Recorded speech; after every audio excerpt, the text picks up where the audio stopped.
Hi, this is Jeremy at Seattle Makers, and I'm doing a quick test walkthrough of the new setup I have for multicam videos.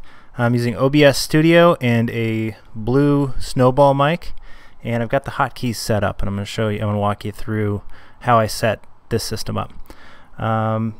So down on the bottom row here, on the bottom I have a close-up cam, and I can see it by going to my top-down cam, which is up here on 8. So you can kind of see my setup. I've got this actually used to be a microphone or a microscope stand. It's pretty great. You loosen one notch and you can adjust it in every which way. Notch. It's a handle right here. You just tighten and loosen, and you can get it exactly where you want it. And when you tighten this, it will put pressure on both of these ball joints and the center and lock it in place. So that is by Aven, A-V-E-N, and it comes with a little light too. This part right here is actually from Home Depot. It's a magnet, so normally this piece screws into here, but it also screws perfectly into this big blue magnet, which is sold at Home Depot. This allows me to move this to the laser cutter or above the 3D printer, and I can just magnet onto metal things. And then when I'm not using that, I can just use the plate it came with, which also works well. Alright, so back to here. So I've got it set up. Here's the bottom one, which is the lowest camera. The middle has both the front-facing camera and the display. So if I hit display, go right here. Front-facing camera is 4, and then the middle one does both of them. So I got a little picture-in-picture. The top camera is 8, and then the picture-in-picture with the top camera is 7. So my reasoning behind this, I'm going to use the middle row the most, I think. So the close-up camera, the display with my face in it, and then the top camera. And then over to the left are the picture-in-picture, top-down with the picture-in-picture, and the close-up picture-in-picture. And the middle row is a little different. It's got my face, the display, and then a mixture of the two right there. So you can do this any which way. This kind of makes sense for my brain, so that's why I'm going with it. Let's see what else. Things I have learned. Okay, a lot of this was setting up cameras multiple times and just restarting things because it took a while to recognize. One thing I will say is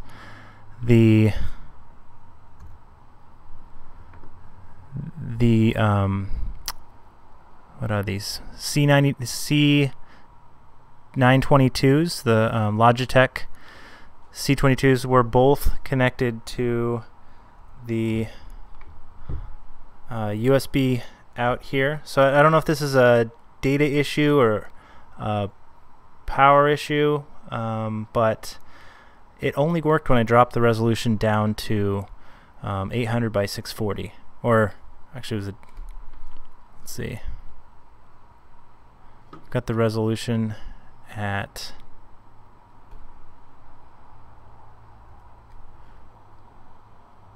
800 by 448, so it wasn't even recognizing this cam at all.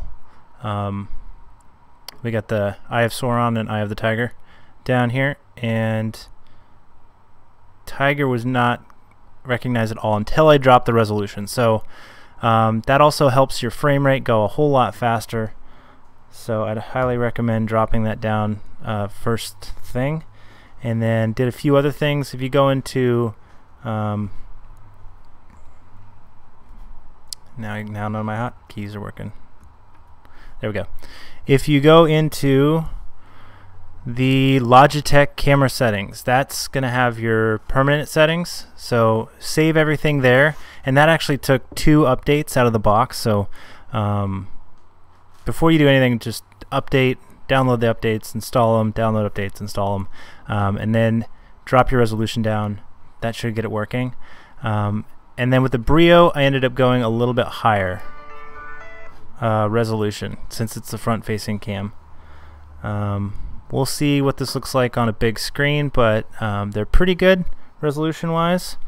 So the BRIO we have at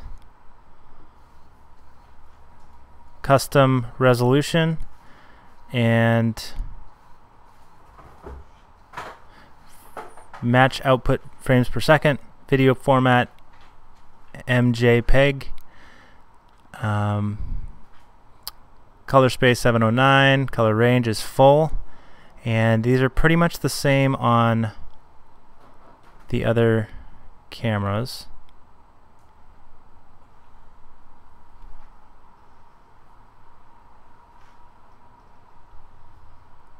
So here we have 800 by 448. So my top down and my close-up camera a little lower resolution.